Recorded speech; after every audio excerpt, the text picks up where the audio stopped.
this video will be a little bit hardcore, and let's see how it also goes around, how it connects with other spiritual teachers. We know that Sadhguru likes a lot of attention for whatever reason, right? So Sadhguru likes a lot of attention. He knows who to speak to in order to get even more attention. So whether he talks to Mike Tyson or Will Smith or any of these really famous people, so he really seeks, almost in a desperate fashion, you could say, he seeks attention. And Tomasz, a friend of mine here, says it is interesting that a lot of toxic metaframes are found around spiritual videos, and I have an explanation to that. So the thing is, everything is libido, everything is sexuality. If there were no sexuality, you wouldn't exist, period.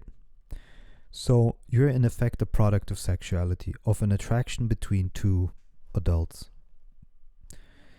And now what happens is that this attraction has produced you. So you're fully, and you're also sexual. So you're in a sense only sexual energy. And most of what we experience is actually about sexuality. And a lot of men do not get to experience sexuality as much as their biology wants to. So what do? They try to find answers. And where do they find answers? In spirituality. And instead of using spirituality for inner self-growth, they feel more like they should use it as a way to being superior to other men in order to climb up the ladder of sexual hierarchy. So the reason why a lot of toxic metaframes happen around spiritual men, and that's also the reason why more men are interested in spirituality than women, because women naturally get sex very easily in tons and tons and tons of examples, opportunities. They don't even have to try. And I was amazed you can find like really fat, ugly women get so many opportunities if they open themselves up for them. It's absolutely insane. Like, where a guy, you would say he would probably stay virgin his whole life. And there's also the statistics that I think that 40% of men never procreate. So men are naturally have an existential crisis.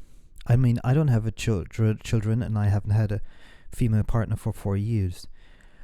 But I recognize this difference. So when you are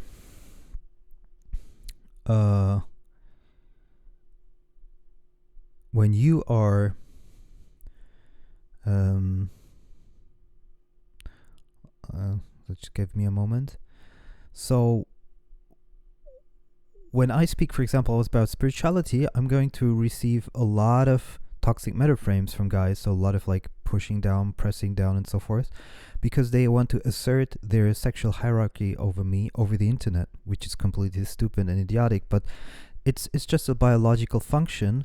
And when in reality their spirituality is only a cope for their frustration. And that happens to a lot of men. And notice how many spiritual people are very ugly, or ugly in a sense that they have a hard time finding a partner. For me, it's not very different, because I'm not bad looking, but it's I'm not also good looking and tall. And I would say also that the reason I was always interested in spirituality because I'm a starseed, but I noticed that a lot of frustration that I had in my life, and a lot of problems that I had in my life, came actually from women. So it has the same path. The only thing that I don't do is, well, actually before spiritual awakening, I would probably do a lot of toxic metaframing as well. So there you have your answer. Why are so many men toxic? Because of spiritual frustration. And in spirituality, this is even more evident. So there's almost nothing else to say to that. So you have the answer as to why there's so many toxicity in the spiritual circles.